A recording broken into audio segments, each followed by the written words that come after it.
unos minutos antes. Es la técnica para analizar el tipo de virus que hay en las secreciones nasales. Te escuchamos. Bueno, vamos a seguir con IRAP entonces, pero con bronquiolitis, ¿no?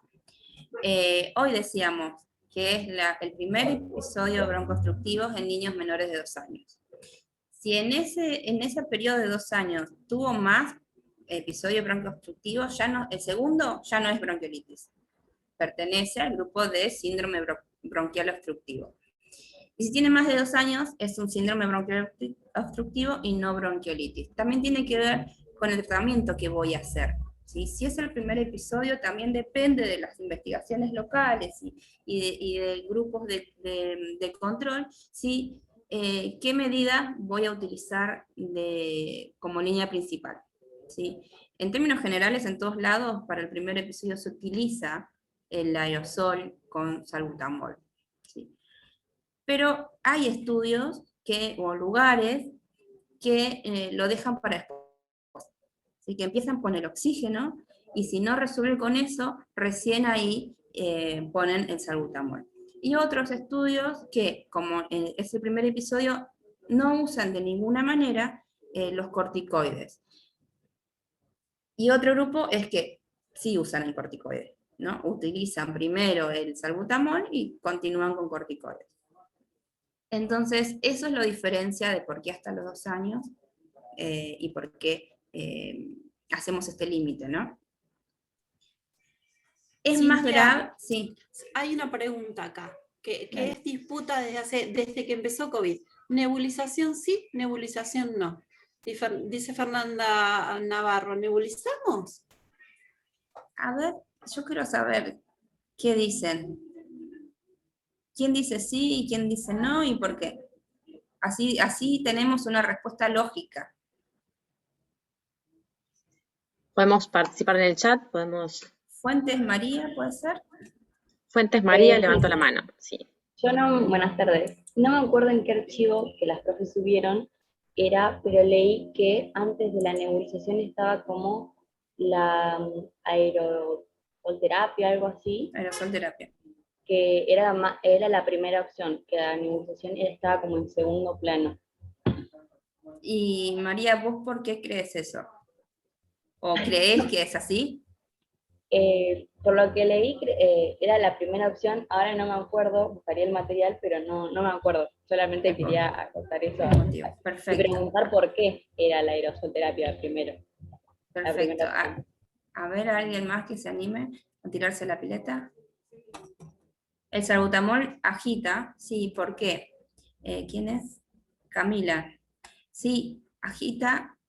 Este agita significa, en realidad, que aumenta la frecuencia cardíaca. ¿Por qué aumenta la frecuencia cardíaca? Porque actúa sobre los receptores beta-adrenérgicos que están en los alvéolos, pero también están en el corazón.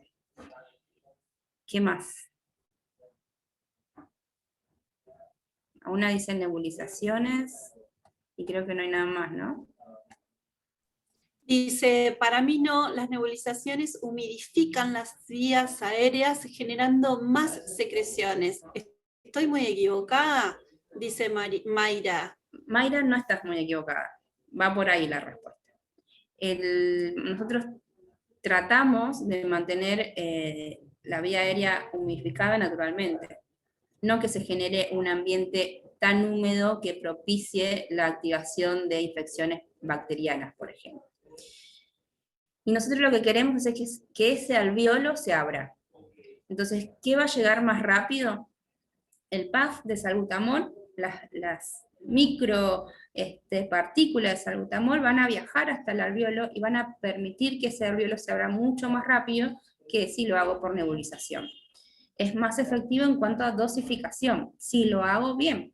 Si quieren un poquito más adelante vemos si estamos para practicar un poco la técnica de la aplicación del salbutamol o de cualquier aerolizador. Pues dice, ya que la nebulización es más incómoda para el niño y cuesta hacerla a los niños. Sí, cuesta, no es imposible, cuesta, dura más tiempo, pero ese no es el motivo por el cual se elige el salbutamol. También otra, o sea, tampoco es el motivo, pero otra cosa que genera nebulización, si comió, por ejemplo, le puede propiciar las náuseas y con ello el vómito.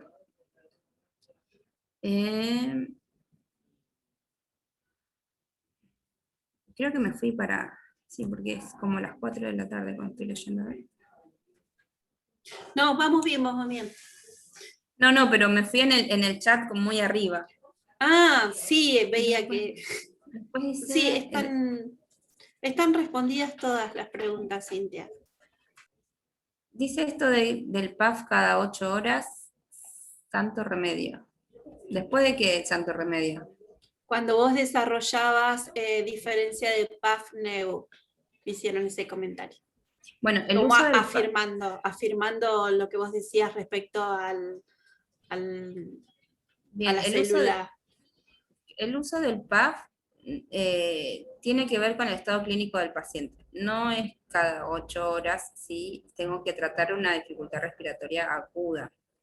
Y después acá abajo dice, mis hermanos usan PAF. Hay que ver por qué usan el PAF, si es por una dificultad respiratoria aguda, con inflamación de los bronquiolos, o porque tienen, es preventivo, hay PAF preventivo, o porque son asmáticos, ¿sí?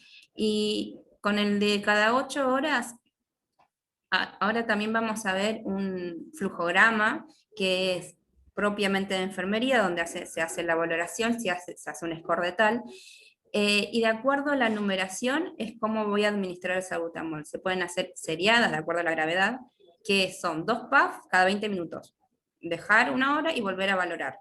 Y así, si va mejorando, va a ir disminuyendo el puntaje y se va a poder ir a la casa, o va empeorando el puntaje y se va a tener que quedar internado. Y después de que pase cada 8 horas, es mucho después. O sea, mucho después de días, porque si está internado, va a ser cada 2 horas, cada 4 horas, a medida que vaya progresando el nene, el cuadro respiratorio del nene. Bueno, sí, sigo, sí. ¿Están de acuerdo? Bueno, esto dice en especial en menores de 6 meses, porque hay mayor facilidad de contagio y además hay mayor facilidad de gravedad, ¿sí? De que este cuadro se vuelva grave. Predominan los meses de otoño e invierno, pero como dijimos antes, no invalida la posibilidad de que se dé en verano. Estos son los que están ahí, los virus que lo provocan. Fíjense que hay una gran variedad de virus. El sincicial, el influenza y el adenovirus son los más frecuentes. Y otra consideración que tenemos que saber los enfermeros, está internado el nene, sabemos que tiene bronquiolitis, preguntemos qué virus tiene. ¿Por qué? Porque el sistema de aislamiento va a ser diferente, o de contacto va a ser diferente, porque el sincicial y el parainfluencia se transmite por contacto. Entonces, si yo no me lavo bien las manos, llevo ese virus a otro nene. Y el adenovirus y la influenza se transmiten por las gotitas de las que se pasan en la respiración. Entonces ahí voy a tener que usar barbijo para no llevar y transmitir. ¿Sí? Esa última parte no sé si se ve, pero bueno. Después igual la diapo, el documento les queda a ustedes y después fíjense. Creo que... Se está viendo perfectamente, Cintia. Soy yo entonces el problema. Después tenemos el cuadro clínico. Esto lo fuimos diciendo, se fueron desarrollando estos síntomas a medida que fuimos hablando. La infección respiratoria alta va a aparecer en los primeros días. Va a aparecer una rinitis, que es la secreción transparente en la nariz, y después avanza hacia lo que es bajo, y eso dura 7 días aproximadamente, 5 o 6 dice acá. Y si todo está bien, sucedería como cualquier virus, dura 7 a 10 días este problema. Dijimos, todas estas características de la vía aérea del niño lo hacen más propenso que no esté todo tan bien.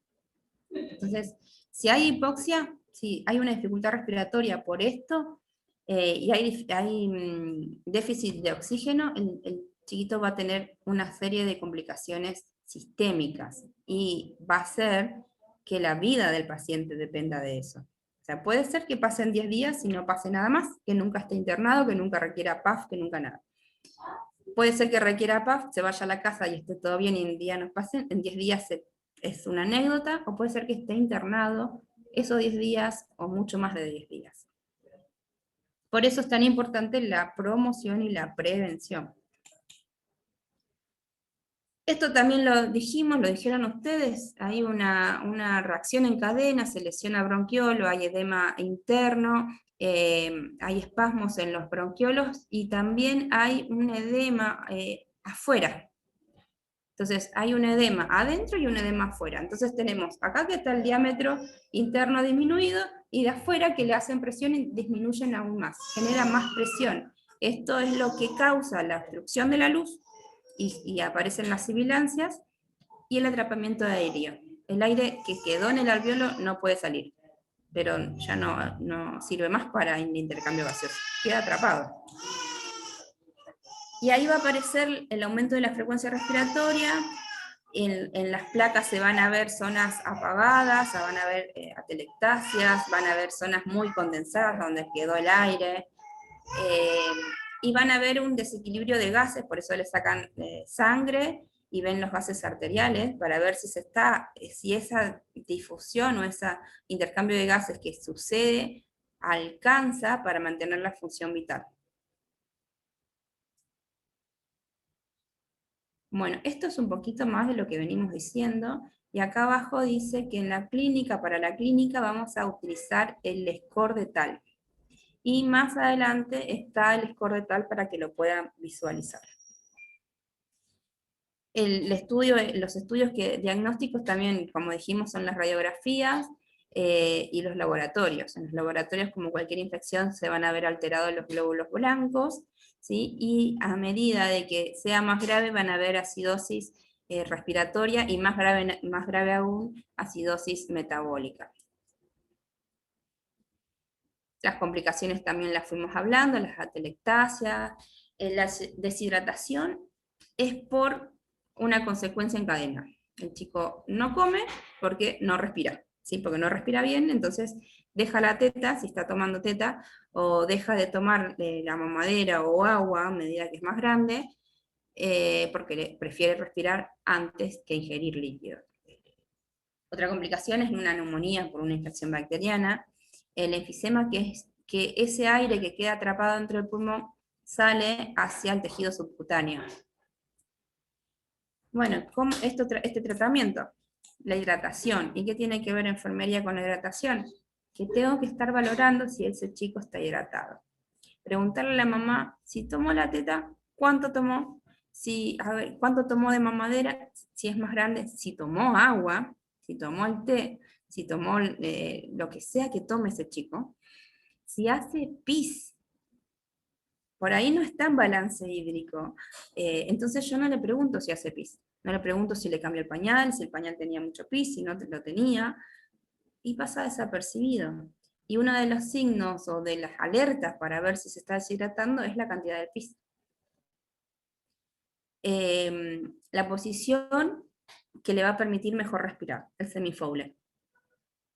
Ese semifowler puede ser en la cama, en la cuna o en los brazos de la mamá, según el chico, la edad del chico. El broncodilatador con espaciador, ¿sí? Primordialmente. Después de cada lugar y cada lugar y el equipamiento y los materiales que tenga cada lugar lo van a ir modificando y por ahí se sigan usando las nebulizaciones porque es lo que hay. Pero en primera elección es el broncodilatador por aerocámara. Los corticoides en casos graves, y acá lo dijimos, hay que ver los protocolos de cada lugar, ¿sí? en qué instancias está. A ver, si se usa está bien, sí. Si se usa está mal, si no se usa está mal, no, también está bien. Porque se va a ver la evolución del niño, y por ahí ese niño evoluciona bien sin corticoide, y porque yo creo que hay que darle corticoide, le doy un corticoide y no hacía falta. Y antibióticos, que esto también es algo para educar a la enfermería, a la sociedad. El antibiótico no se toma porque sí, no se toma como caramelo. Solamente el antibiótico si se detectó que hay una infección bacteriana, si se complicó con una neumonía y se constató por medio de hemocultivos que hay bacterias. Si no, no. Sí, perdón. De hecho, Les es importante tener en cuenta esto que habíamos hablado antes, esto de que tiene una duración en un promedio normal entre 7 y 10 días, que es posible que tenga rinitis, que es posible que tenga tos, y esto dura un promedio de 10 días. Entonces, también es tener paciencia, acompañar esa evolución, no entrar en esa ansiedad de, que en realidad creo que es lo que uno comúnmente escucha, no mejora y debe necesitar antibióticos y debe necesitar gotitas, bueno, y estas cuestiones que de la mano nuestra, de la mano de enfermería, con una buena promoción y prevención, con una buena educación dentro de la sala o dentro del espacio donde estemos con esta paciente y con su familia, ir acompañando a esto, ir acompañando el hecho de, bueno, estas cuestiones se utilizan en determinadas situaciones, o tampoco la negativa de no, porque como toda negativa, como toda prohibición, no nos sirve que se vaya a su casa y que de pasada por la farmacia compre un antibiótico para darle por su cuenta. Sí, sí sirve esto de ir entre todos, como parte del equipo interdisciplinario, ir acompañando Claro. el informe médico, digo, el acompañamiento es súper esencial. Hoy decía Marcela lo del trabajo en equipo con otros profesionales. Y esto también es así porque, a ver, si el paciente está internado y yo espero que el médico me indique, o sea, que me indique y hasta que no me indique no haga nada, entonces por ahí perdemos tiempo valioso, ¿no? Entonces, nosotros tenemos bastantes signos de alarma porque estamos más tiempo con el paciente. Por ahí no mejora, por ahí no está en el protocolo poner corticoides, pero no mejora. Y yo estoy viendo que no mejora. Entonces, voy a ir con datos objetivos y con el vocabulario que corresponde a la profesión, no como si fuera una mamá y lo veo mal. No, ¿por qué lo veo mal? Mira, está taquipnéico, aumenta el uso de músculos accesorios, hay hipoventilación en tal lugar, está aumentando el campo de hipoventilación, bueno, y un montón de cosas que yo le voy a ir diciendo a mi compañero de otra profesión, pero que trabaja en conjunto, qué es lo que yo estoy viendo. Y muchas veces podemos lograr un mejor trabajo en equipo si intercambiamos esto que vemos, estas valoraciones. Y en cuanto a los papás, no invalidemos los miedos, los temores, las apreciaciones de los papás. No hay nadie más que conozca mejor a su hijo que los papás o el cuidador, ¿no? Y también tener en cuenta que no todos los pacientes o no todos los niños con IRAP están internados. Entonces, solo hoy decía lo de la educación. Todas estas pautas se las puedo enseñar a los padres, para que no vayan a comprar antibióticos, para que tenga claro qué son los signos de alarma por los que tienen que volver al centro de atención primaria, por ejemplo, o los que tienen que tratar. ¿Cómo va a ser la evolución? Porque son 10 días. Y si nosotros estamos, por ejemplo, en un centro de atención primaria y lo vemos un ratito y lo vemos mal, imagínense ese nene irritable todo el día en la casa con la mamá, se vuelve loca y piensa que está mal. Entonces, nada, también esto es parte de nuestra función. Y no todos los chicos están mal, o sea, no todos los chicos están graves con esto, con esta infección. Y tampoco todos los chicos no están mal.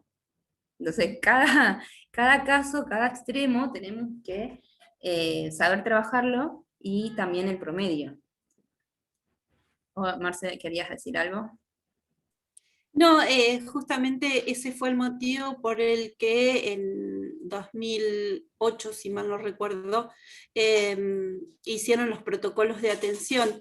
La provincia de La Pampa cuenta con algunas características muy particulares que no pasa en otras provincias, donde el personal de salud muchas veces es únicamente enfermería. No en todos los centros de salud, sobre todo en algunas partes del oeste profundo, hay personal médico. Entonces, ese fue uno de los tantos motivos, ¿no?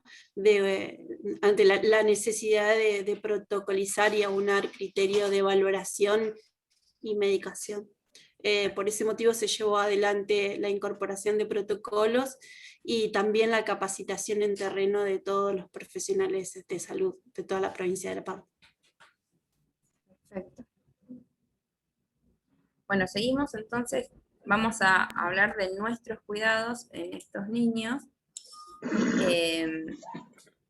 y vamos a ir ampliando cada uno. Ya dijimos aspirar las secreciones, mantener la permeabilidad de las vías aéreas serían nuestros cuidados para el PAE. Y ahí vamos a ir desglosando muchas actividades que están adentro de mantener la permeabilidad de las vías aéreas. Aspirar las secreciones de las vías aéreas. Altas, ya mencionamos esto, ¿no? Altas. Liberando esas secreciones, el aire va a poder entrar y va a poder salir, ¿sí? Por lo menos en esa altura. El oxígeno humidificado también es controversial, ¿sí? Y más en niños pequeños, y más cuando es poca la dosis del oxígeno. 0,5 litros de oxígeno no hace falta humidificar. 1 litro depende del paciente, ¿sí? Y después también depende de cuánto tiempo va a tener el oxígeno. Y acá también hay que ver qué es lo que se espera con esto, ¿no? ¿Cuáles son los riesgos de humidificarlo? Por ahí se humidifica además la vía aérea y tenemos más riesgo de hacer un lugar propicio para una bacteria. Pero si está deshidratado y no lo humidifico, empieza a secar todo peor y se empieza a lesionar todo. Entonces tenemos que seguir haciendo una valoración holística de este nene. Otra técnica. Perdón, de hecho, es aparte hasta permanente esto de lo fui a controlar, valoro que está con secreciones, aspiro secreciones y digo, en el pase le digo a mis compañeros, ¿sabes qué? Está con las secreciones secas, no me gusta. Bueno, ¿qué es lo que pasa? Digo, esto de no esperemos hasta el pase de guardia para decirle que las secreciones estaban secas, sino qué pasa alrededor de esto. Digo, más allá de que la bibliografía te plantee que hasta 2 litros de oxígeno no es necesario humidificar, después depende de una valoración continua y permanente, esto que decías vos, Cintia, recién. Si el paciente está deshidratado, bueno, ver, porque quizás no venga mal un oxígeno humidificado, pero si se humidifica demasiado también genera otras complicaciones. Entonces, esta cosa de seguir así al final del camino, oxígeno a 2 litros por cánula nasal, también es una cuestión de valorarlo, de valorarlo permanentemente el criterio enfermero. Ahí es donde radica, más allá de la indicación médica y demás, es también valorar al paciente. ¿Y qué diferente es 2 litros de oxígeno en un chico de 12 años y en un chico de 2 meses? Es muy diferente 2 litros de oxígeno. Y después esto que vos decías, el pase de guardia. A veces me acuerdo de valorar más amplio al paciente, o sea, la unidad del paciente en el pase de guardia.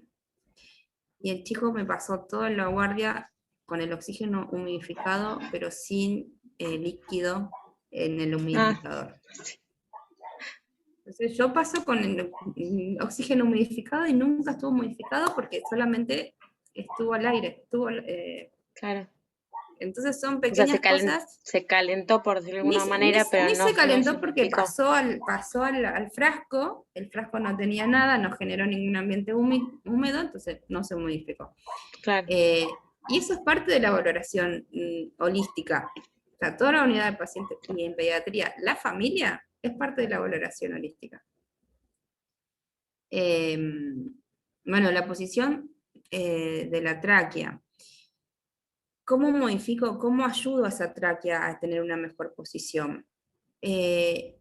En los lactantes, en los recién nacidos, para cuando están dormidos, cuando están acostados, no se usa nada que sea almohada, porque genera que la vía aérea se vaya hacia adelante. Por esto que decíamos del cuellito, del occipucio.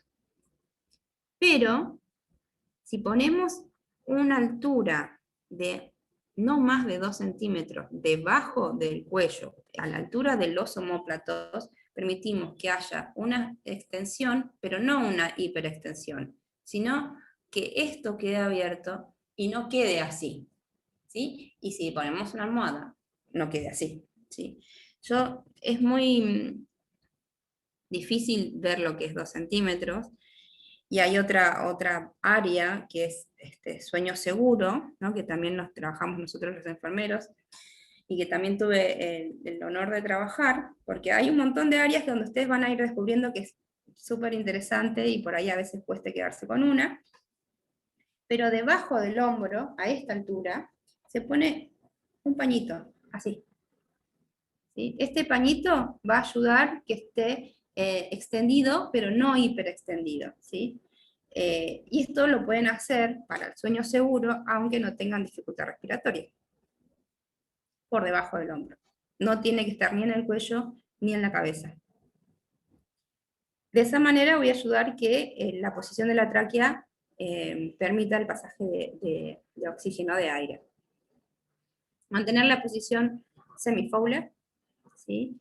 Que puede ser en la cuna, ya lo dijimos, en la cama, o en los brazos de la mamá. Mantener la hidratación, también dijimos que si hay una dificultad respiratoria, la prioridad, aunque no sea consciente para el chico hacer respirar y no alimentarse o no hidratarse, siempre que se pueda sostener la lactancia, se sostiene la lactancia, porque en el niño pequeño, además de la alimentación, es la única vía para hidratación que tiene. Si no se sostiene esto, o si ya es más grande y no toma líquido, seguramente vaya a tener que tener una vía, una canalización y un plan de hidratación periférico. Mantener una ingesta calórica, ¿sí? O sea, alimentación, teniendo en cuenta que si está muy lleno esa cámara gástrica, puede ocasionarle más dificultad respiratoria porque elevamos el diafragma. La mejor ingesta calórica para el lactante es la lactancia, ¿sí? Y si no puede comer, si no puede tomar, la colocación de sonda nasogástrica no la tengo que hacer esperar hasta que el chico no dé más y tenga una claudicación respiratoria inminente. Se coloca la sonda nasogástrica y se administra una nutrición enteral, ¿sí? Por gavage no necesito tener una nutrición enteral 24 horas. Y además esta sonda nasogástrica, creo que una compañera lo habrá dicho, se puede abrir, se descomprime la cámara gástrica, y eso ayuda a que ese diafragma no esté tan presionado por el estómago, ¿sí? Evitar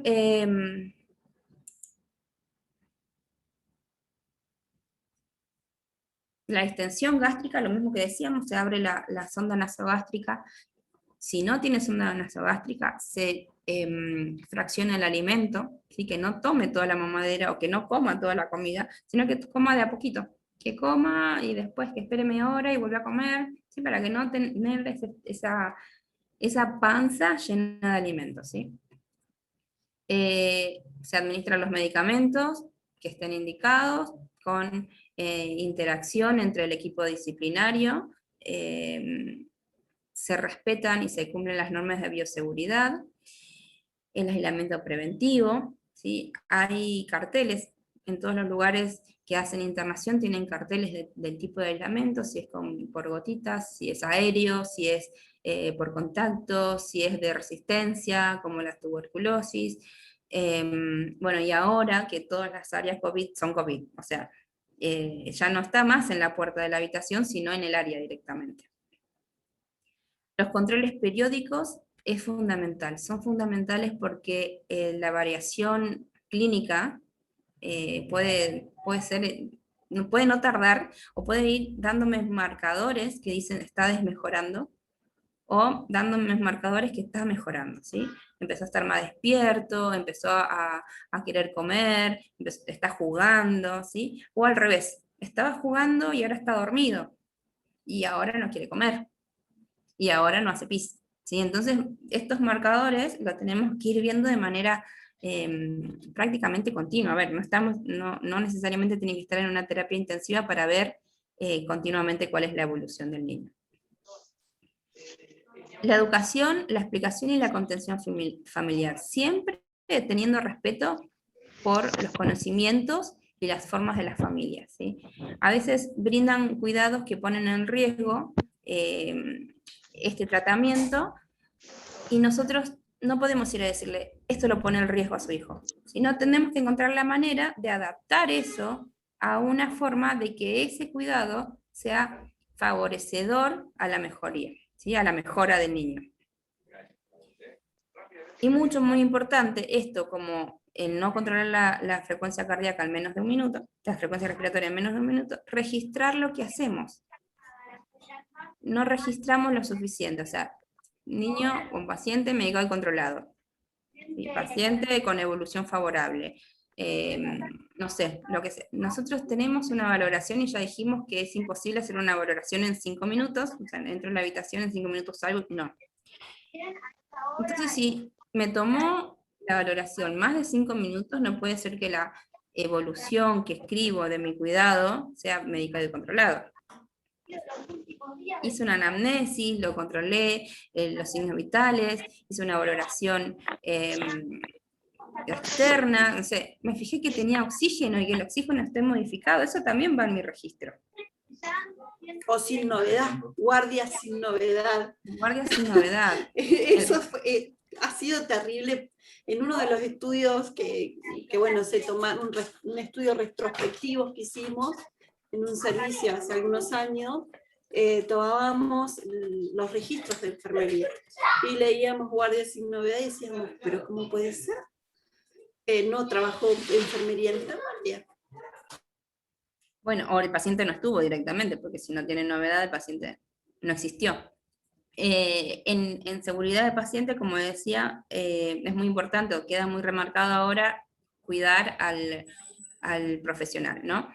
Pero también para que nosotros podamos entender cuál es la importancia de nuestra valoración, cuando hay que detectar un evento adverso, perdón, ya me voy quedando sin aire, hay que detectar un evento adverso, la evolución de enfermería es lo que salva. La evolución de enfermería es principal o prioritario para tener lo que le pasó a ese paciente durante toda la internación. Y los TAI, lo que son los disparadores en las historias clínicas, están en las evoluciones de enfermería. Entonces, digo, ¿por qué no escribirlo? Porque escribirlo hasta va a ayudar retrospectivamente a un paciente que no le fue tan bien en su tratamiento. Bueno, sigo, no me quiero ir por las ramas, perdón. Bueno, en cuanto el PAF, el tratamiento del PAF, ¿por qué? Ya lo dijimos, las micromoléculas llegan más rápido, no generan un ambiente húmedo que propicie la replicación bacteriana, y cumple la función de distender los alvéolos. Pero nuestro cuidado, además de la aplicación, es saber que el espaciador, primero que no necesariamente tiene que ser una aerocámara con válvula, que esas están destinadas a los chiquitos más crónicos, y si es grave, un espaciador, y si estoy en una sala de atención primaria y no tengo espaciador, agarro un frasco de suero, lo corto y me sirve, me hace este ambiente o este microambiente para que las moléculas lleguen, no es lo ideal, pero sirve, ¿sí? Entonces no es, si no tengo aerocámara con válvula no le hago el PAF. Y que el espaciador es para los niños pequeños. Los niños grandes pueden usar el PAF tranquilamente, ¿sí? ¿Por qué los niños pequeños el espaciador? Porque necesito que entre por la nariz. Necesito que se genere ese ambiente y que las moléculas empiecen a girar hasta que ingresen y pueda absorberse en su totalidad. Por eso se espera, por eso se cuenta con los papás 10 segundos. Y para hacer los 10 segundos como efectivos, muchas veces se usa un elefante, 2 elefantes, 3 elefantes, y se le tienen que enseñar al padre, a la madre o al cuidador a contar de esa manera para que no le haga el puff y enseguida le haga el otro.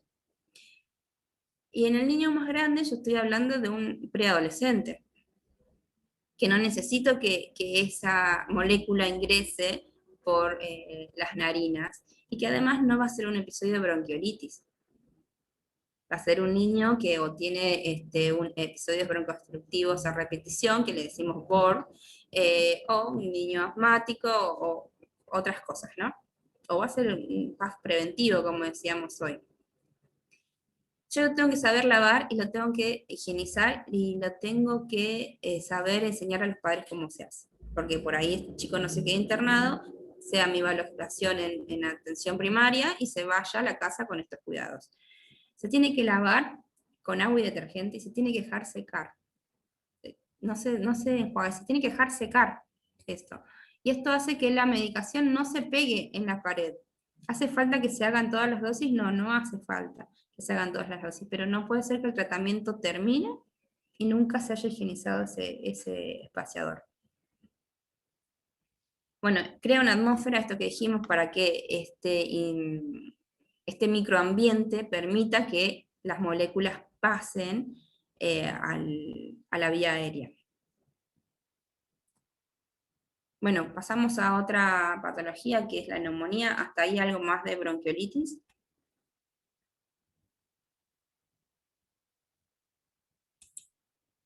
¿Alguien quiere preguntar algo de bronquiolitis? Sabes que casualmente les estaba cargando una foto de un espaciador y otra foto de una aerocámara para los que no supieran qué era. Ah, bien. Y nos dice Fernanda que a ella le hacían contar lento hasta 10. Sí, es una forma un poco más convencional, tradicional o aburrida, si se quiere, pero en líneas generales es lo mismo y es justamente para contar o respetar el tiempo para que pueda hacer ese ingreso de la medicación a la vía aérea. Ese lento, Corregime si me equivoco. No, está perfecto, pero lo que digo, el lento para mí puede que no sea lento para vos. Tal cual. Entonces, ¿por qué es esto de darle una técnica fácil y de fácil memorización para los papás? Por ejemplo, puede hacer cualquier otra cosa, ¿no? Pero un elefante, cuando yo terminé de decir elefante, ese es un segundo. ¿Sí? 2 elefantes, 3 elefantes. Porque si no, cuentan muy rápido o cuentan muy despacio. Si cuentan muy despacio, también deja de tener la función efectiva, porque tengo que dar el otro paso. Y tengo que enseñarle además a batir, a agitar, porque si no lo agitan y hacen el puff sin agitar, no pasa nada, no pasan la medicación que tienen que pasar. Y tienen que hacer bien el sello en la nariz y la boca para que no se escape por los espacios vacíos que queden. ¿Alguna pregunta más? Hasta ahora vamos, salvo que se me haya escapado alguna. No.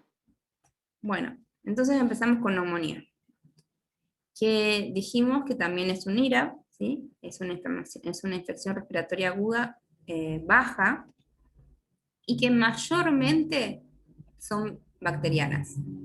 Pero también existen las neumonías virales. Y también existen las neumonías fúngicas, o sea, neumonías por hongo. Estas últimas son o se dan en niños inmunocomprometidos.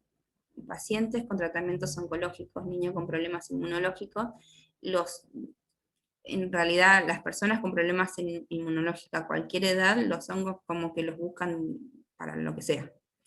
En este caso, en el pulmón, hay infecciones que ocasionan neumonías que son mucho más difíciles de tratar, que son mucho más prolongado el tratamiento, y como el niño viene con una patología previa, la gravedad es mucho peor.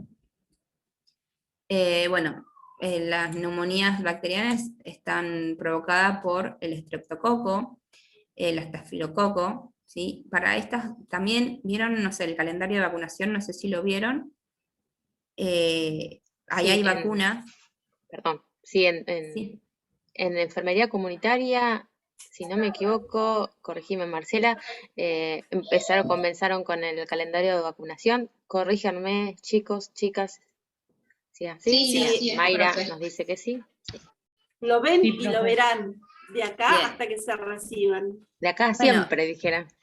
hoy decíamos que en nuestra valoración, nuestra anamnesis, le preguntamos las vacunas. ¿Por qué? Por ejemplo, porque hay vacunas que previenen el desarrollo de determinados cocos, de determinadas bacterias que provocan las neumonías. Entonces, el niño que no tenga calendario de vacunación completo puede tener una neumonía bacteriana que tenga una mayor complicación. La prevalencia también del neumococo en nuestra provincia es bastante elevada.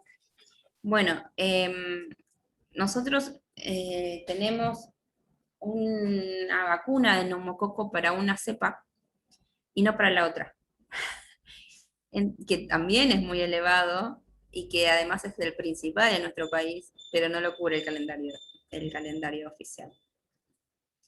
Y que, dicho sea de paso, sale 7.000 pesos. Bueno, acá permitime por favor que se me infle el pecho, pero la provincia de La Pampa tiene un calendario muy, muy completo. De hecho incorporó todas las vacunas que sugirió en el 2015 el anterior gobierno de Cristina. Bueno, Antes del 2015, perdón. si nos vamos a un mayor contexto, el calendario de vacunación de Argentina es el más completo de toda Latinoamérica. O sea, no tenemos mucho que quejarnos, pero sí que hay cosas que se podrían seguir mejorando. A ver, esto lo dije. Bueno, en cuanto a la... Perdón, Uciel creo que había levantado la mano. Sí, Uciel, no, ¿estás por quería ahí? aportar, pues nosotros vimos neumonía hace una semana en fisiopatología y no, con respecto a esto de la vacunación, lo importante que era porque, bueno, antes de las vacunas, todas las neumonías en los niños eran directamente meningitis porque viajaban a través de la médula hacia la parte del cerebro, las bacterias. Entonces, bueno, el reconocer la función de la Importancia. vacuna tan importante que ahora si se la agarra a tiempo es como otra enfermedad, básicamente. Tal cual. Tratable y curable. Respecto, perdón, acá hacen una pregunta respecto al calendario de vacunación, que también lo ven en primer año, ellos son cursantes de segundo.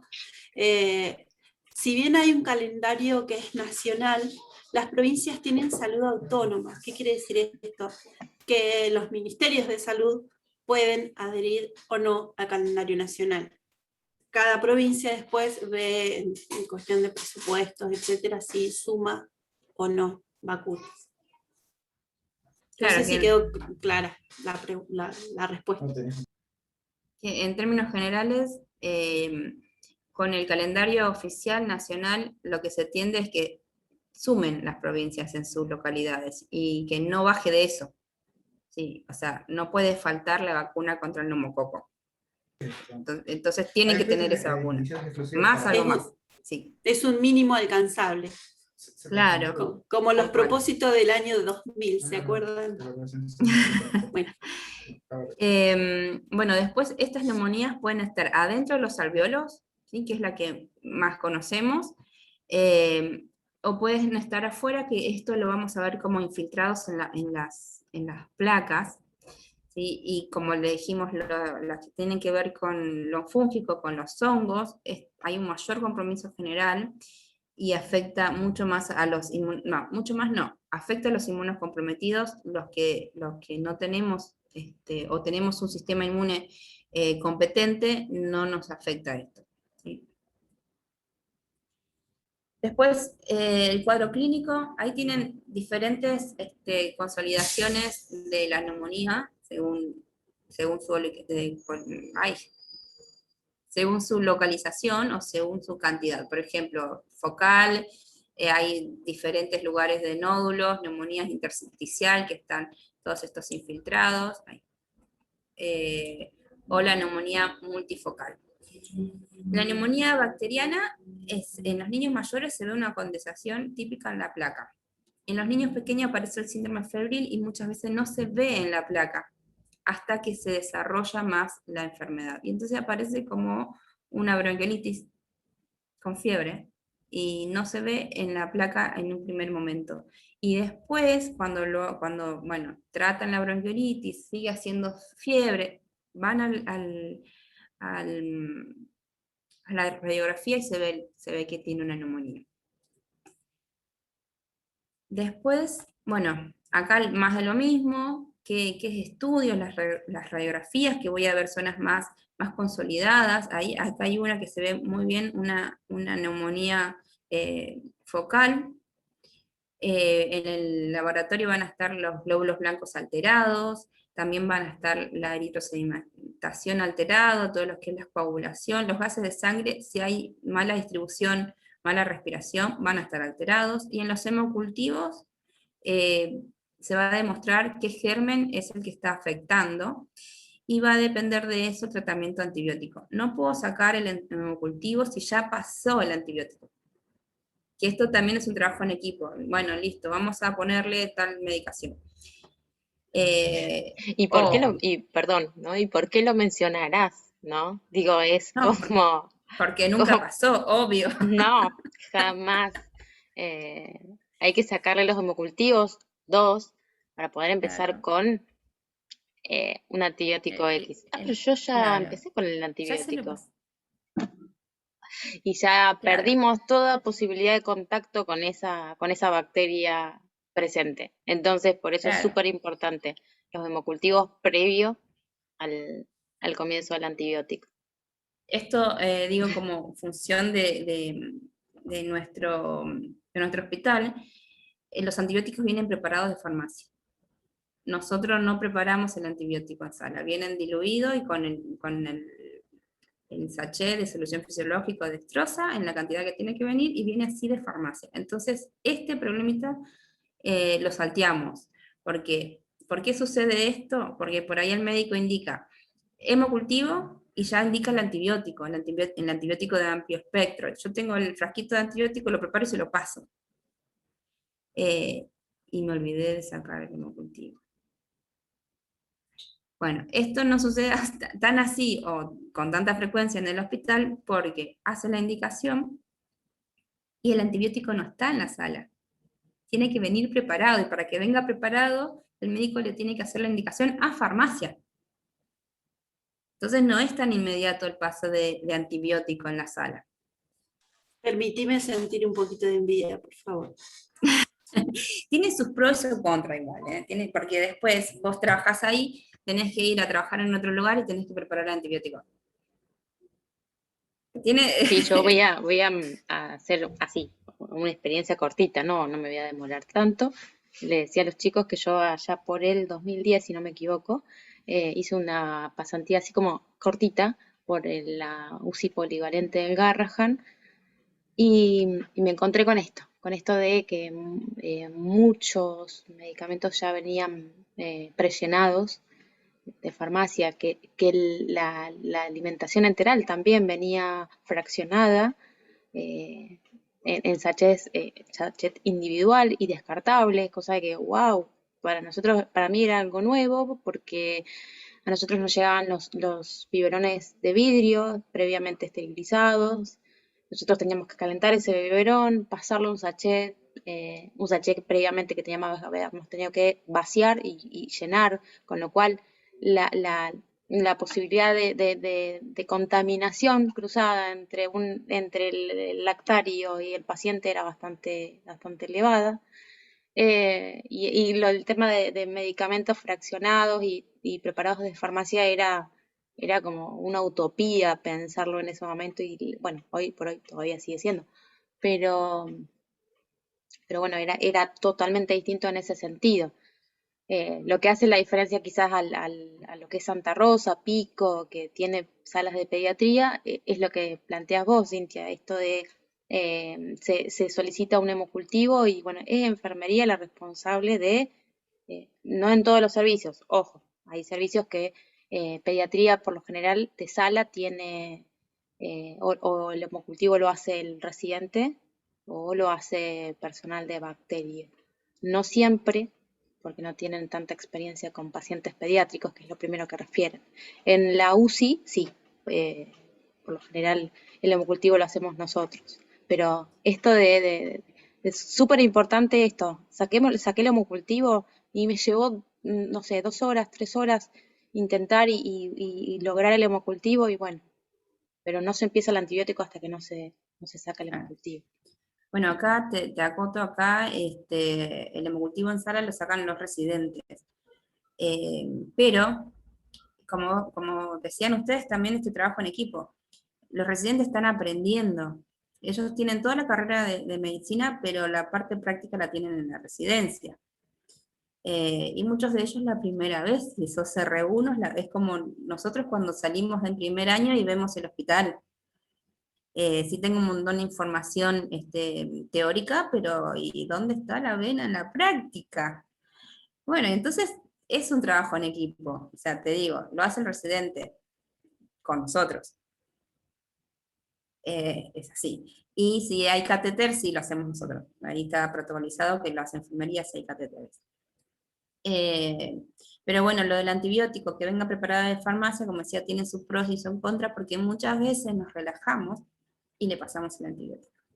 Y ha habido errores graves porque se pasó los antibióticos sin ver la dosificación que estaba en el rótulo, pero yo confío que me lo manda a farmacia así, entonces se lo paso así.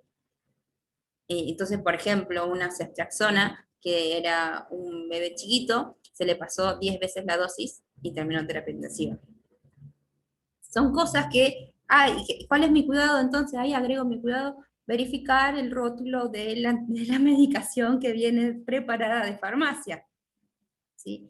Y después con el tema del lactario que vos decías, Sole, a mí me pasó que en los lugares que trabajé nunca tuve que preparar leche, nunca, jamás. Pero cuando fui a hacer gestión en Pilar, estaba haciendo gestión en un principio en una maternidad, y no teníamos enfermeros, no sabía de dónde sacar enfermeros. Y cuando empiezo a buscar en diferentes áreas, un enfermero ocupado a preparar leches, un enfermero de neo, que está habilitado para hacer neo, porque todas sus horas extras eran en neo, preparando leche. Entonces, digo, también esto tiene que ver con la función, cómo se pierde la función de enfermería, porque enfermería tiene la función de mantener la nutrición, pero no de prepararla. Bueno, entonces... Tal cual. De hecho, a bueno, ver, nosotros por suerte, debo decir, y yo entré, llegué volví a Santa Rosa, allá para el 2008, y no, en ese sentido, por suerte, hay un lactario que obviamente se fue capacitando cada vez más, se fue formando. La leche la prepara el lactario y en ese que momento depende de nosotros... nutrición. Sí, sí, Claro. sí. Y bueno, nada, todas estas cosas que van distorsionando nuestros roles, nos separan de cosas fundamentales nuestras y nos agregan cosas que no son nuestras, que también tenemos que ir, a los chicos que están estudiando, ir anotando cuáles son las funciones nuestras para no ir perdiéndolas, porque también es súper deconstructivo y perdiendo funciones de enfermería. Si queremos hacer visible nuestra importancia, no perdamos más funciones. Ay, ya se me traba todo. Tal Las cual, ideas no, se me traban. no Reforcemos las que dejemos ir. tenemos, tal cual. Pero bueno, no me voy a ir más porque ya no sé cuánto tiempo queda. Esta parte se las dejo para que lo lean y quiero ver, acá los síntomas ya los fuimos viendo también un poquito, y los cuidados de mantención de hidratación, alimentación y posición y todo eso se repiten, así que van a quedar ahí, el registro también. Y bueno, este es el TAL, que les decía, el score de TAL, es un flujograma. Si ese lo conocen, no lo han Adelanto visto. para que se pueda llegar a lo último antes de que se terminen durmiendo.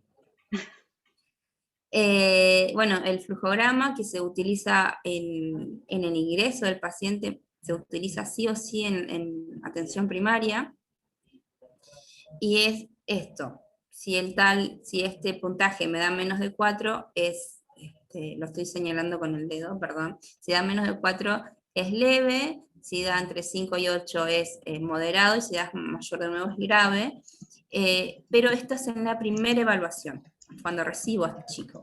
A la hora lo tengo que volver a evaluar, y fíjense que cambia el número. Si es menor de 5 es leve, si es entre 6 y 8 es moderado, y si es más de 9, o es 9, es grave. En la segunda evaluación, o en la primera evaluación, si el TAL me da entre 7 y 8, ya tiene que tener oxígeno. Le tengo que poner oxígeno suplementario, no tengo que esperar la indicación, tengo que tener el oxígeno suplementario. Después, esta parte para las que hacen atención primaria y no hay médico que haga la indicación, estamos legalmente avalados para dar la deltisona. Está la dosis kilo que tiene que recibir el niño, que tenemos que saber. A las Y 2 ahí, horas, perdón, y ahí es súper importante que lo recalquemos, que lo machaquemos desde la atención primaria, como decía Cintia, es un protocolo de actuación, estamos avalados, estamos formados para eso, pero también, ojo, tenemos que conocer cuáles son cada uno de eh, claro, sus efectos adversos, sus complicaciones. No olvidemos que estamos usando fármacos, salbutamol, deltisona, eh, no hasta es el poca oxígeno cosa. es un fármaco. Y el oxígeno, obviamente. Claro, entonces estamos legalmente amparados para dar la deltisona, pero tenemos que estar capacitados para darla. Y saber las dosis de pediatría. No sé si van a tener un apartado de farmacología para pediatría, porque es mucho las dosificaciones de pediatría, y saber los efectos que voy a buscar con esa medicación y los efectos que me pueden ocasionar que no quiero que ocasionen, ¿sí? Hoy alguien en el chat decía si se agita, ¿sí? Y todos los corticoides o fármacos que tengan beta adrenérgico va a ocasionar aumento de la frecuencia cardíaca. Si yo me equivoco en las dosis y le doy 20 veces la dosis, probablemente el corazón quiera salir volando de ese cuerpito. Y eso empeora el cuadro general. Bueno, a las 2 horas, en voy a hacer así el seguimiento. Al ingreso, a la hora y a las 2 horas. Voy a volver a contar cuánto me da ese tal. Si a las 2 horas el tal es menor de 5, se va a la casa, y si es mayor de 6, se queda internado. O si está en la sala, se deriva a un hospital, en el CAPS. Este es el cuadrito que van a sumar. Me decía Sole que ya lo vieron. Lo pasamos si querés, y así vemos un poquito de lo que queda. Dale. Porque esto está bueno para hacer muchos ejercicios, y si me quedo acá voy a hacer muchos ejercicios, y si vi mal me quedan 9 minutos. Estamos ahí, sí. O sea, a ver, por lo general siempre tenemos hasta las 7 de la tarde, pero la verdad que no sabemos si se nos corta la sesión a qué hora. Dale, vamos a tratar de llegar antes de que se corte. Este es un tema que quería agregar, que en cualquier otra clase antes del 2020 en IRAP no hacíamos un apartado de COVID. Pero ahora, la enfermedad por COVID, ¿puede considerarse en niños un IRAP? ¿Ustedes qué dicen?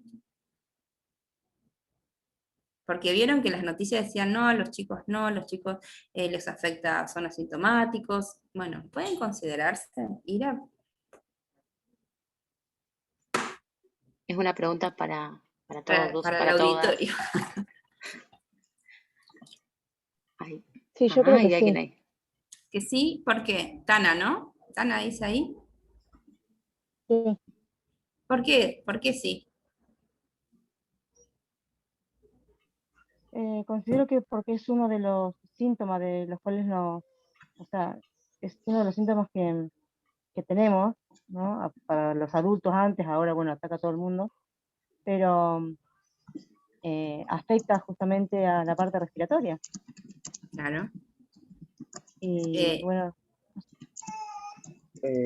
Nosotros, bueno, que habíamos visto neumonía, cuando un paciente tiene COVID, normalmente el virus le baja todas las defensas. Puede que tenga neumonía también por el virus de COVID y sea neumonía grave y también sea una ira, se considera. Bien, pero en niños, ¿qué pasa en niños? Yo pienso que es porque también pueden tener las defensas bajas, que le puede agarrar infección y eso. Bien. A ver, ¿alguien más? y es como más complejo en niños, porque no están, más del tiempo que hablamos por ahí cuando son recién nacidos, no están como bien desarrollados, puede ser, los pulmones y eso, o no va por ahí. Sí, sí, cualquier enfermedad que ocluya la vía aérea le va a ocasionar un problema al niño. Pero como decían en todas las noticias, que los niños eran asintomáticos y que a los niños no les pasaba nada y que, bueno, epidemiológicamente es menor el porcentaje. Pero como decíamos hoy con la bronquiolitis, que tenga predominancia el virus en invierno significa que en verano no exista. Que haya mayor proporción de adultos con enfermedad por COVID, no quiere decir que en el niño no exista. Y a una compañera decía, ocasiona neumonía o inflamación de la vía aérea baja, y esto genera una reacción en cadena, una reacción inflamatoria en cadena, que puede quedarse en la vía aérea o puede hacerse sistémica. Entonces, si afecta la vía aérea y puede afectar a la vía aérea baja, y es una enfermedad aguda, entonces tranquilamente es considerada un IRAP. ¿Sí? Sí, Si le incluso en afecta más, Garrahan habían dicho que había casos, había como 30 casos en Garrahan. y ahora les muestro un flujograma que no es el oficial porque no está difundido al público, pero es más o menos como estamos haciendo desde adentro, donde van a ver de alguna manera cuál es el aumento de pacientes, ¿no? Con IRAP por COVID. Que en el niño, acá está por qué sí, por qué podríamos considerarlo. En la definición de caso, la última definición de caso del ministerio, dice toda persona de cualquier edad. Cualquier edad incluye los niños pequeños. Y este es el primer criterio. Hay 3 criterios para considerarse caso sospechoso. ¿Sí? Yo agarré solamente los sospechosos y no los confirmados porque ya están confirmados. Entonces estos síntomas los van a tener. En el primer criterio va a ser fiebre, odinofagia, tos, que esto es alto, pero va a tener dificultad respiratoria. Entonces, si es un niño con dificultad respiratoria y con una afección respiratoria baja, va a ser un IRAP. Entonces tenemos que tener los mismos cuidados con IRAP, más el protocolo que dijimos. Pero el niño, lo que aparece más es esto, diarrea. ¿Sí? Es más habitual la diarrea. Y el niño cuando tiene COVID es más grave porque nosotros en el Garrahan tenemos los pacientes con muchas patologías previas. Entonces va a ser infección respiratoria aguda, que puede ser grave y puede ser que no sea grave, ¿no? Bueno, esto lo paso porque es más el criterio 2 que no nos involucra tanto, o que mejor dicho nos involucra al personal esencial, pero no al paciente general.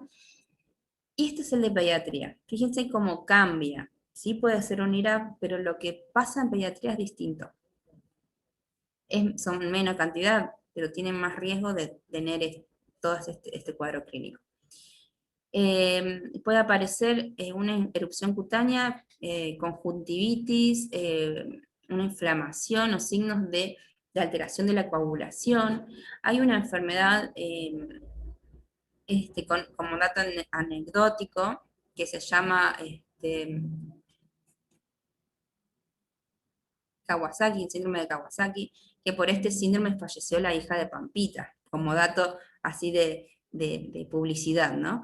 Que es una reacción que se ve en los niños y que apareció en los países asiáticos. Un médico asiático hace miles de años, no miles, pero hace muchos años, le puso este nombre, y es más o menos esto.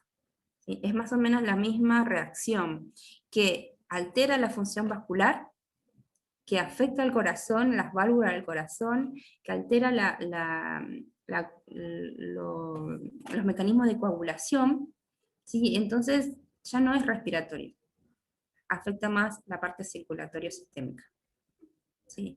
Pero puede ser tranquilamente un IRA. ¿Se entendía más o menos hacia dónde iba? Sí, se entiende. Bueno, esto es un poquito de lo que no sabemos, porque no está completamente determinada cuál es el mecanismo de acción, y cuando empieza a determinarse cuál es el mecanismo de acción, aparece una nueva cepa que actúa de una manera parecida pero no tan igual. Pero como cualquier enfermedad inflamatoria, genera una cadena de reacción, o una reacción en cadena de inflamaciones, de mecanismos internos, moleculares, químicos, que tiene el organismo para defenderse, pero en vez de defenderse, ataca todo lo que está bien, todo el sistema vascular y circulatorio. Y por eso, o sea, a partir de ahí, empieza con el compromiso pulmonar. O sea, no empezó con el compromiso pulmonar. Primero empezó por esta cascada de actividad hiperinflamatoria. Y ahí complicó el pulmón. Esto es lo que les decía, que no es oficial, que es algo interno, así que si queda este power en algún lado, no lo publiquen, porque esto no tengo la autorización de pasarlo, pero para que vean lo que pasa en nuestro hospital. Hacen el pre-triage, o sea, ahí se ve si tiene síntomas respiratorios o no. Si tiene síntomas respiratorios o diarrea, se considera posible, ¿no? Entonces, si lo tiene, pasa al triage que se definió para los pacientes sospechosos. Y si no tiene nada que ver con eso, sigue el abordaje habitual de cualquier otro paciente. Se lo define como sospechoso, y si tiene criterio clínico para quedarse, por ejemplo, acá dice claramente un IRAP con taquipnea, si tiene hipoxemia o si tiene alguna radiografía alterada, se queda internado, se le hace el test, y de acuerdo a su estado se queda en una sala intermedia o en la terapia. Acá dice SIM-75, y si da positivo, o sea, desde que se hizo hasta que pasó a la sala, pasaron horas o mediodía, si da positivo, pasa al área confirmado. Esto fue el año pasado cuando empezamos. Ahora, esto fue a fin de año. Ya teníamos un área acá y otra área, más todo lo que es terapia. Acá tenemos otra área. Nosotros empezamos con el triage. Del triage pasaba a un espacio intermedio hasta que esté el resultado. Y de ahí pasaba a un área de internación. Si se podía, ¿no? Si no estaba grave. Pasaba a un área de internación, que es el SIM-74. Ahora está el anexo 75, anexo 74, anexo 73, el anexo 63, la terapia, el triage y el CAIPO. Yo soy del como un SIM-73. poquito más. Y el año pasado estuvimos con todas las medidas de cuidado, pero sin pacientes internados, hasta julio. En marzo ya estábamos abriendo el 4º lugar de este año. Wow. Así que... Difiere un poco a lo que escuchamos nosotros acá por los medios nacionales.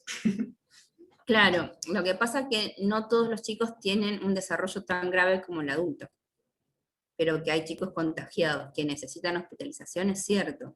También es cierto que los que van al Garrahan son pacientes que tienen otras enfermedades y que son derivados muchas veces de otras localidades.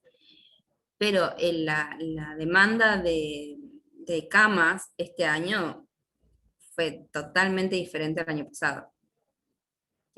dicho sea de paso, yo zafé porque estaba de licencia. Pero la verdad que en contacto continuo siguen abriendo salas, siguen estando, eh, a ver, mi sala no es mía, pero la sala en la que yo trabajo, tiene una capacidad para 36 pacientes con 2 pacientes por habitación. 2 pacientes y sus 2 cuidadores por habitación.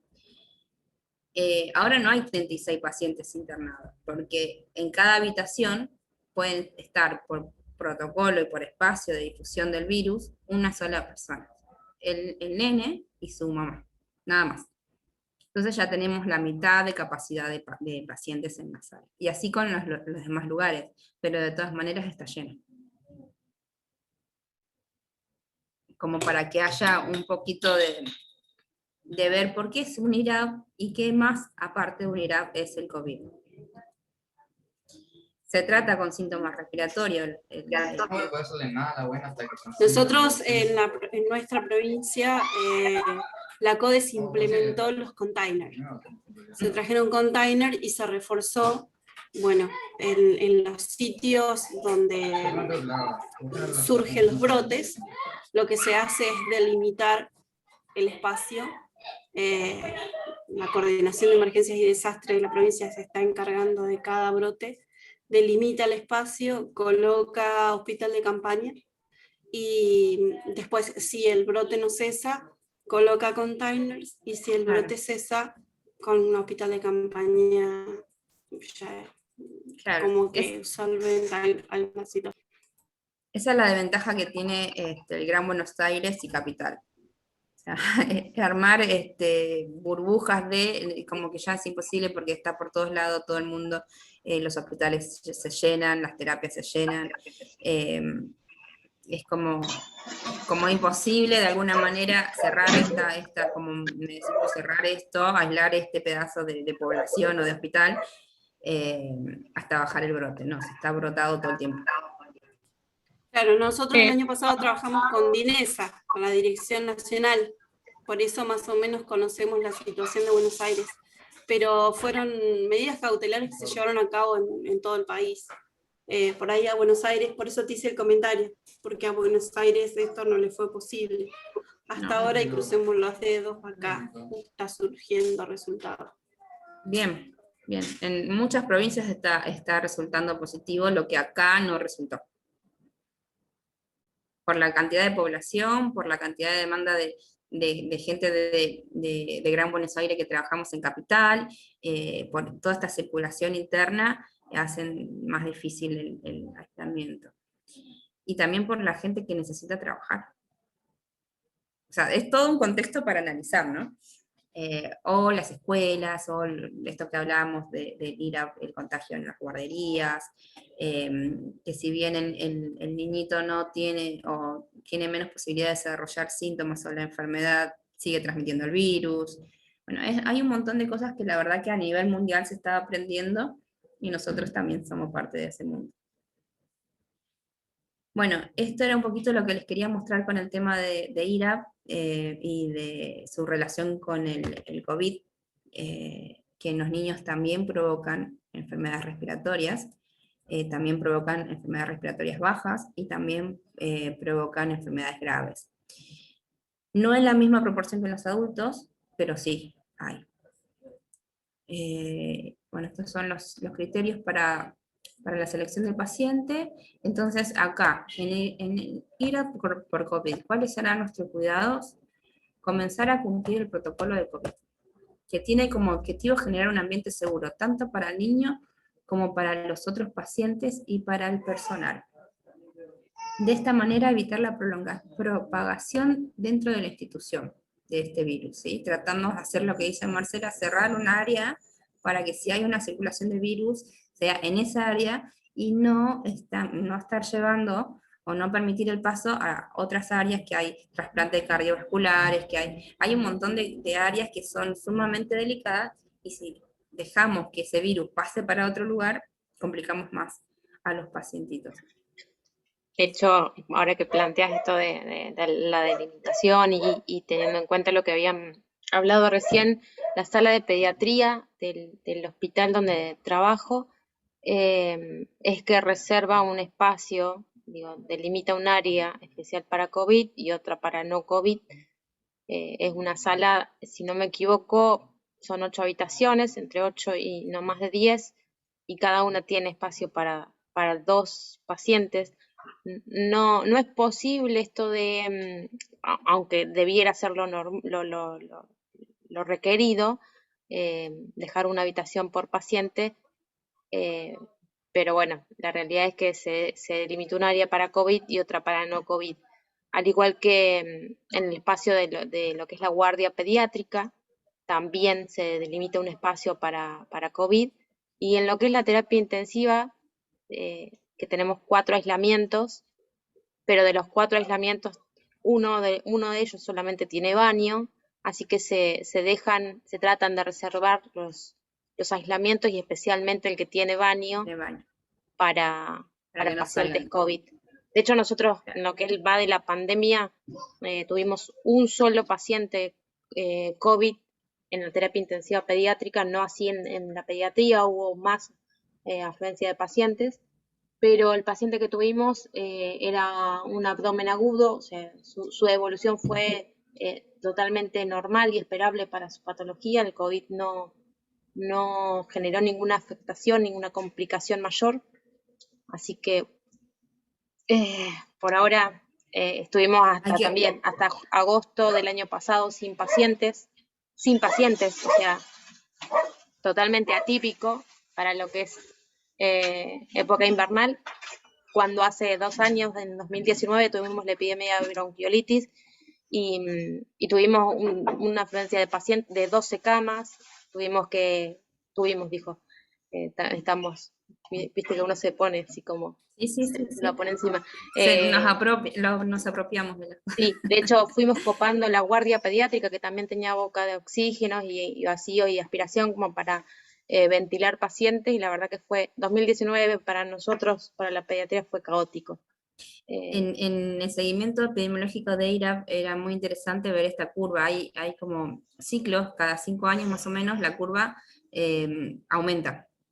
Entonces se desborda todo, y todos los años se hacen como ateneos de muchas municipalidades para ver la derivación de pacientes, porque se desbordan las pediatrías con los IRAP. En toda la provincia de Buenos Aires no hubo desborde por IRAP. Sí. Por IRAP, por sincicial, por cualquier otro virus. Entonces, como vos decís, fue atípico eso, y para tener ahí teníamos que cuidarnos para que los chicos no tengan IRAP. Solamente era eso. Sí. Pero bueno, nada, ahora tenemos que trabajar con esta realidad que nos toca. Es que en realidad si nos ponemos a pensar, son los factores de riesgo que facilitan y que lo hacen más susceptible a este tipo de infecciones respiratorias. Claro. Son cuidados que emergen, o sea, digo, ya estaban estos cuidados, no estaban tan difundidos, no estaban tan arraigados. Tal cual. Quizás es ahora empezar a fortalecerlos y decir, bueno, de esta forma podemos hasta cuidarlos mucho más de lo que lo hacíamos. Tal cual. Y después algo te iba a decir que me olvidé en cuanto al hospital. Bueno, no me acuerdo. Cualquier cosa después te mando un mensaje y vos lo transmitís.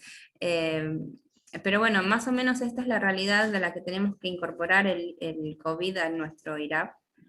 Y que todos los cuidados van a están destinados a mejorar la dificultad respiratoria.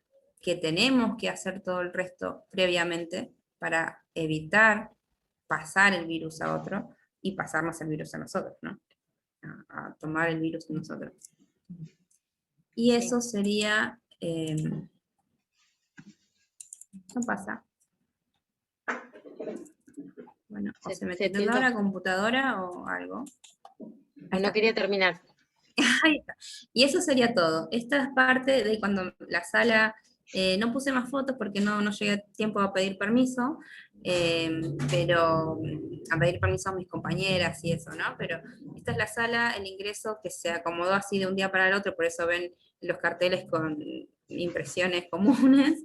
se armó todo un espacio donde nos teníamos que cambiar, donde teníamos que pasar de ahí a la sala, cada grupo se va organizando, nuestro grupo que trabajó el fin de semana, somos 8 enfermeras, pero se hicieron burbujas, sería equipos de trabajo, un fin de semana éramos 4 y otro fin de semana eran las otras 4, y de esas 4 alternábamos, porque como son 14 horas, estábamos 2 horas adentro de la sala con todos los pacientes y las otras 2 horas afuera, porque estando adentro no puedes ir al baño, no puedes comer, no puedes tomar agua, no puedes nada.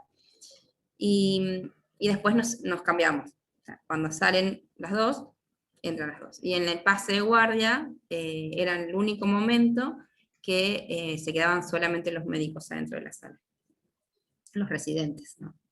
Y después los médicos no pasan todo el tiempo, y con una sala cerrada menos. Tal cual.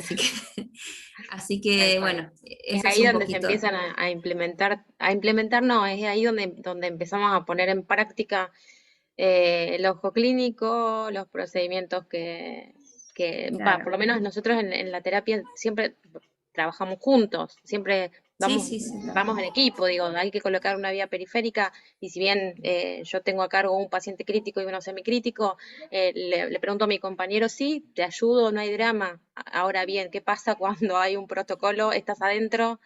A nosotros nos cambió, hoy Ya está, decía, digo, Marcela decía hoy, no me acuerdo muy bien, si a vos te toca dar la medicación, bueno, yo controlo, eso lo tuvimos que implementar ahora.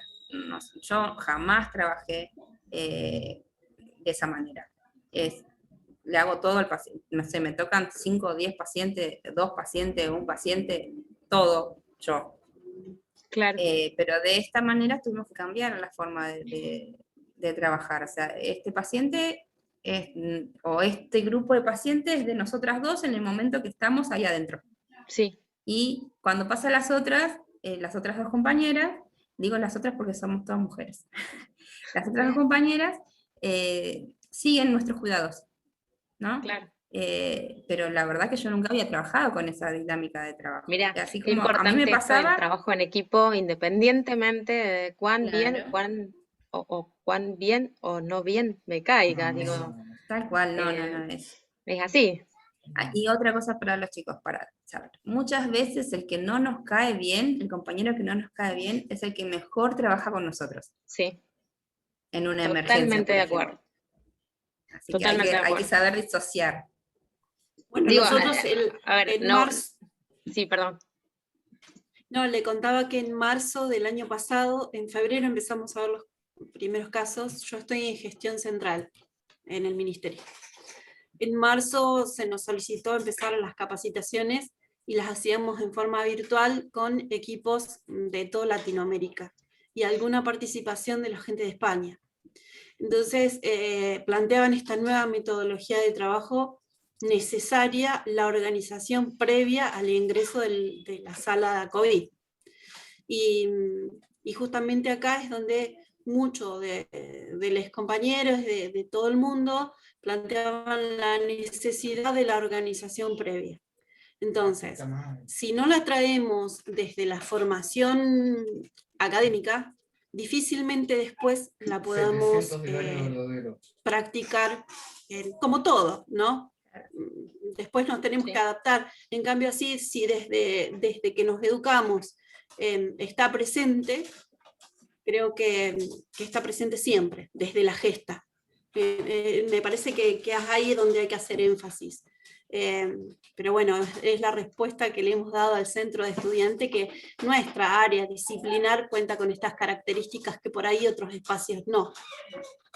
Esta forma de brindar cuidados está dentro del desarrollo de la formación, digo, de lo que nos enseñan. O sea, podemos tomar pacientes todo el día, toda nuestra guardia, que sea exclusivo de cada enfermero y donde hagamos la valoración holística, todas las funciones que tengamos que hacer, o se puede hacer división de trabajo.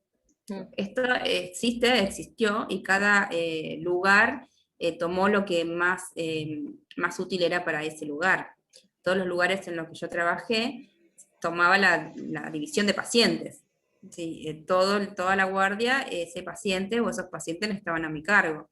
Sí, Entonces, la evolución lo hacía yo de toda la guardia. Bueno, ahora no, hay división de, de roles cada 2 horas, sería. ¿Sí? Entonces, es como aprender un poquito y reaprender un poquito sobre, sobre la realidad que nos toca. Ahora, ¿qué hacemos con eso? Y sí, otra cosa que te iba a decir, Sole, es que cuando vos dijiste que no hay la posibilidad de que haya un solo paciente por habitación, eh, y acá también es un poquito de enfermería, ¿no? Porque, a ver, hay una regla epidemiológica, hay una regla infectológica, hay un dictamen de la OMS, hay un dictamen de Nación.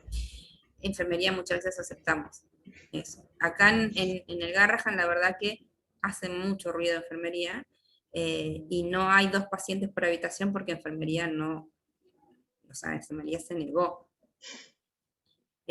Pero bueno, a ver, no es la realidad más amigable, digamos. Tampoco es mucho la realidad que me gusta ver a mí de la cara de enfermería, pero la verdad que se necesita también esto. sí. O sea, si hay una reglamentación, ¿por qué no podemos decir nosotros, no, mira, esto no? No es posible trabajar de esa manera, tal cual. Y de hecho, uno intenta siempre motivarlo desde estos espacios de formación, desde los espacios laborales también. Eh, yo me acuerdo que, digo, ahora tenemos el acompañamiento desde que inició la pandemia de muchos estudiantes de enfermería, desde prácticamente los primeros años, están como ayudantes de sala y en alguna oportunidad nos tocó compartir guardia con estudiantes y mi planteo fue, yo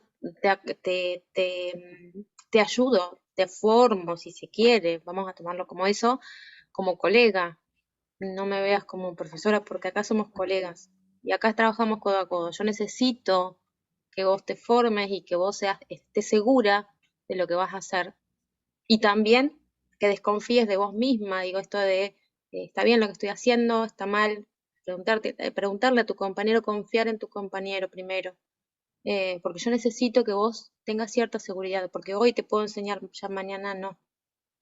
Eh, y, y bueno, estamos en una situación donde quizás lo pueden mencionar mejor mis compañeros, los que están en los espacios de atención de COVID, que se hace bastante complejo trabajar dos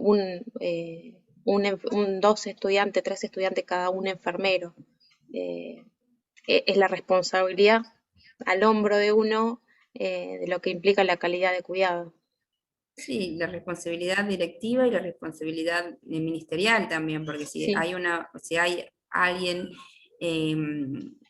que avala que haya estudiantes que no tengan matrícula habilitante a ejercer cuidados, esto ya es más legal, ¿no? No me dejen ir por las ramas. O sea, la responsabilidad directa no sería, por ejemplo, la tuya, y a vos te cargarían con una responsabilidad moral. sí, Entonces, bueno, a ver, ¿yo soy tu docente o soy tu compañera? ¿Está bien que vos pongas una vía o no está bien que vos pongas una vía? Bueno, pero hay alguien directivo y alguien ministerial que me está diciendo que vos estás habilitado. tal cual. Así que bueno, es como más amplio, pero la verdad que si Y, quieren y un da, día... y da para debate, da para mucho debate, Sí, digo. sí, sí, sí, Es tal como cual. dijimos al principio, elegimos estar acá, elegimos estar donde estamos. Ujú. Entonces, primero de nuestra voluntad y de nuestro criterio personal y profesional, fundamentalmente. Así Y que, para los chicos, está bueno estar acá. Está bueno descubrir lo que es enfermería y todas las ramas que pueden desprenderse de enfermería. Está buenísimo, así que a no aflojar y a seguir descubriendo todas estas partes. comentame un poquito así, Cintia, y ya no te molestamos más porque ese No, pequeño no, te no. debe necesitar y debe estar desesperado, pobre. Em, Yo en algún momento a los chicos ya les había comentado esto de las posibilidades de residencias en otros espacios. Bueno, acá se dio inicio con la residencia de enfermería en cuidados críticos y enfermería comunitaria. pero bueno, obviamente nuestra cátedra apunta a la enfermería pediátrica y bueno, en algún momento sí les comenté esto de la posibilidad de formación en espacios como Garrahan o Córdoba, y bueno, por ahí sí, así en 2 minutos, no te quiero Sí, molestar demasiado. para la formación en el Garrahan, en la residencia, que son de 2 años, hay que anotarse y hay que aprobar una evaluación. Después la dedicación es full time, o sea, es trabajo, es un trabajo. No tenés que cumplir tus guardias, tenés la parte teórica y la parte práctica, y en la parte práctica tenés que cumplir las guardias. En esas guardias tenés muchísimas más oportunidades que en la formación de la carrera, porque tenés tu paciente. Sí, estás guiado por un enfermero de la sala o de la terapia, y que tenés la posibilidad de pasar por todos los servicios, oncología, sala, y con esto una salvedad. Los SIM, las salas nuestras se llaman SIM, porque es cuidados intermedios y moderados. No existe sala común en el Garrahan. Claro, Los pacientes que están en nuestra sala, que es el SIM 73, estarían en la terapia intensiva en cualquier otro hospital. De la única manera que sale el paciente de ahí es ventilado. Es la única manera. Así que imagínense. Y te da la posibilidad de la residencia en pasar por todas las salas, por todas las áreas y las especialidades, pero tenés que cumplir tus guardias. Pero para poder desarrollar, si ustedes quieren empezar con estas posibilidades locales, se puede hacer, porque para hacer una residencia hay mucho más que aprobar a nivel ministerial, pero sí se puede aprobar a nivel local las pasantías. ¿Sí? Las pasantías de enfermería, aparte, y también se puede proponer como extensión universitaria, las pasantías de enfermería por fuera de las prácticas de la carrera. Y entonces cumplen, no sé, 15 horas, por ejemplo, semanales en el hospital X, en los horarios X. No sé, nosotros teníamos en Pilar, por ejemplo, pasantías que eran de 15 horas semanales, iban 3 días, por ejemplo, los que iban a la mañana iban 3 días de 5 horas, y tenían más espacio pero eran pasantías, no eran residencias. claro. Pero bueno, como para empezar la experiencia. Sí, en realidad mi paso fue eso, fue una pasantía habíamos pedido una pasantía de 30 días Sí, o de bueno, 60 acá días, pero fue acotada, fue de 15 días, pero fue súper productiva. Bueno, acá en Pilar se hacía pasantías de 15 horas semanales que duraron 3 meses. Para los chicos que se habían recibido y todavía no tenían título, que no tenían matrícula, o para los que estaban terminando la carrera. Pero ese es el primer paso para después conseguir que el hospital sea hospital escuela y así conseguir residencia, porque no todos los hospitales son hospital escuela. Pero si Claro. no hacemos el caminito ese, no tenemos cultura de educación intrahospitalaria o cultura de escuela en el hospital. Entonces está bueno ir subiendo de a poquito. Tal cual. Bueno, como última pregunta, Tana. ¿Quién sería Tana? Pregunta, o sea que no hay sextos en Garrahan. No, Tana, cuando yo le consultaba a Cintia, esto de las residencias es por fuera del espacio de formación de experiencia laboral. La modalidad que tenemos, lamentable, acá en La Pampa es por contratos temporarios que se llaman artículos sextos, por eso pregunta Tana si. Ah, claro, yo digo, ¿qué son sextos?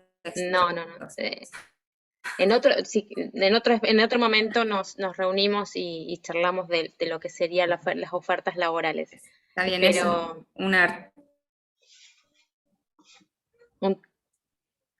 es un artículo o una separación o una definición de un tipo de contrato. tal cual, es un tipo de contrato temporal que no implica, si no me equivoco, ¿no? Que no implica dependencia con el Estado. Claro. Bueno, acá también vos ingresás como contrato temporal, cuando ingresás como enfermero o como licenciado, vos ingresás como contrato temporal hasta el año, como mucho, ¿no? Y el año pasás a planta. Lo que sí te piden es que hagas cursos, que cumplas un determinados requisitos para mantenerte actualizada y para pasar a planta. Y después, por ejemplo, en mi experiencia personal, cuando yo entré al Garrahan, entré porque había convocatoria para enfermeros profesionales, pero yo ya era licenciada. Entonces me dijeron, o entras como enfermera con tu matrícula de enfermera o esperás a la convocatoria de licenciados. Y yo entré como enfermera y al año se abrió la convocatoria de licenciados, entonces participé ya estando adentro y pasé esa carrera. Claro.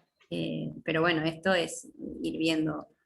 Y después con el tema de sueldo, la verdad que estamos mal en todos lados. Estamos mal no. Antes, hace años, hacía diferencia el Garrahan, ahora ya no. Nada.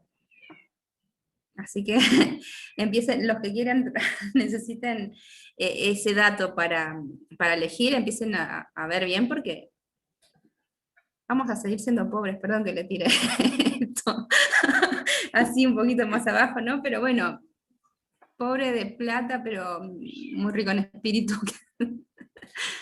Sí, pero creo que por ahí lo que radica la diferencia es que más independientemente de lo económico, aunque suene raro, independientemente de lo económico, si gusta, si es algo que Claro, gusta, uno lo hace con ganas. Digo, hay un montón de frases, tal no me cual. sale ninguna, en este momento no soy muy buena para las frases, pero creo que cuando uno lo hace con gusto, más allá de lo económico, ojo, Y sí, no soy partícipe por vocación y demás, porque también uno lo hace que también vivir.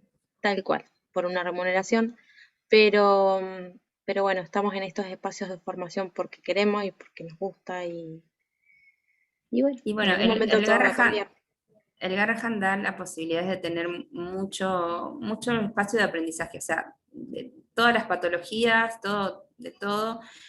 Hoy contaba Sole vos en el medio que eh, tuviste la posibilidad de ver alta frecuencia en el Garrahan, ¿no?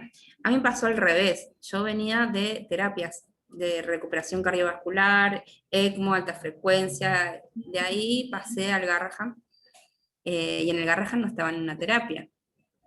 Bueno, Claro, la primera vez en toda mi carrera, hasta que entré en el Garrahan, que vi un chiquito con insuficiencia intestinal, un chiquito con HIV, un chiquito con problemas sociales, un chiquito, no sé, cosas que la verdad que cuando vos tenés un paciente con ECMO parece el paciente, y en realidad es un paciente. tal cual. Al resto le pasan un montón de otras cosas que también tenemos que tener en cuenta, digo. Está bueno, pediatría es un mundo, la verdad que no lo cambiaría.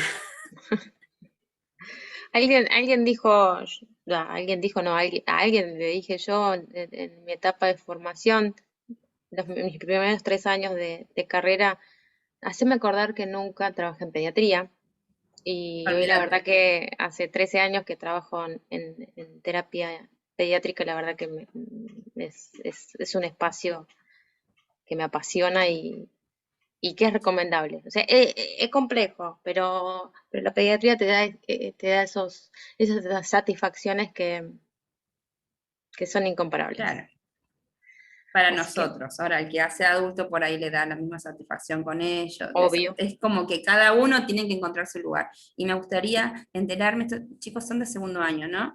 En sí. 3 años, ¿cuántos de ellos hacen pediatría o quieren ir a pediatría? Porque la verdad que cuando estoy en el lugar de ustedes, me muero por captarlos para pediatría, y es tan satisfactorio cuando después ves cuántos se quedan en pediatría, cuántos van a Sí, pediatría. Bueno, así que después les pido que me cuenten cuántos se quedaron en pediatría.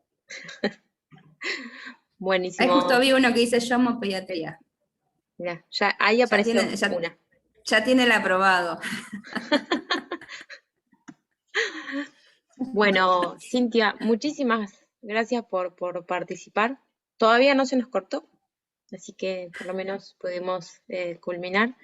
Eh, Nada, la verdad que fue una experiencia hermosa y bueno, cuando gustes, la Cátedra de Enfermería Pediátrica de la Facultad de Ciencias Exactas y Naturales de la Universidad de La Pampa se recibe con las puertas abiertas.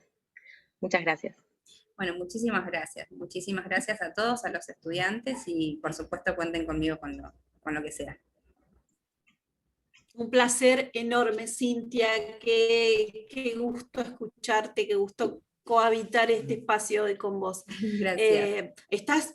Cuidado porque estás en zona de riesgo, nos estás diciendo que podemos llamarte y disfrutamos mucho esta charla, así que seguramente vamos a volver a hacerlo. Buenísimo.